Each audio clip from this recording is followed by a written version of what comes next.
Hello everyone, welcome back to Rest in Peace channel. I'm in Johnson County, Indiana, walking towards an unusual grave. It's located right in between the highway here, the left and right lanes. It's the grave of Nancy Curlin Barnette. She was born 1793, she passed away in 1831. A penny for respect. Just outside of small Indiana town of Amity in Johnson County is Indiana's most unusual burial site. It's an odd piece of local lore as the grave of Nancy Curlin Barnette sits literally in the center of the road. She was born in 1793. In 1808, at the age of 14, she married William Barnette. She had a certain amount of prestige being a descendant of the union of Pocahontas and John Wharf. Together, Nancy and Will had 11 children and resided in the then wilderness countryside outside Amity. They forged an existence, raising their family in a setting and followed a future which unfortunately did not happen. She passed away in 1831 at the age of 39. Life in those times was hard and people would succumb from ailments that we, in this age, can take a pill for and be back on our feet.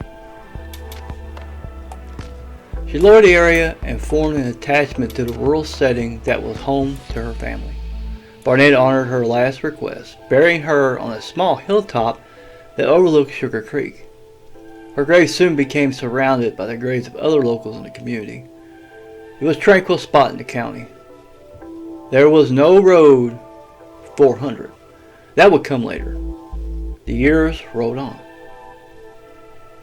In 1854, Will Barnette drowned in the Ohio River. 23 years after his wife's death. They were not joined in death as most couples plan to do. You would not think that the story would end there in the distant realm of the past, but it didn't. The subject of Nancy's grave became the subject of much debate and conflict, with two generations of sons taking their stand.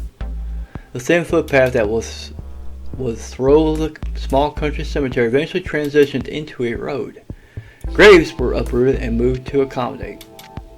Nancy's son was adamant that his mother's grave would not be moved. He scored round one.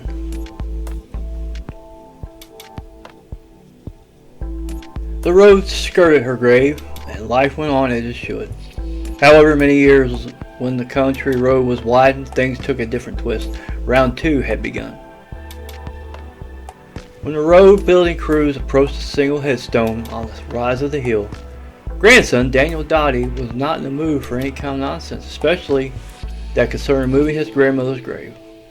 The situation became the fuse of a stick of dynamite, armed with a shotgun, and often perched on the grave when the crew came to call. There was little room for argument. The road crew left. Who was going to win this battle? Dottie's grave guarding tactics, along with numerous petitions to county officials, ultimately halted any discussion of her disinterment. The county relented, yet with a subtle twist, rerouted the road around her grave. The years rolled forward as the family gradually dissolved into the past. A concrete slab was poured over the grave for protection against potential future motor vehicle mishaps and perhaps curiosity from the human element.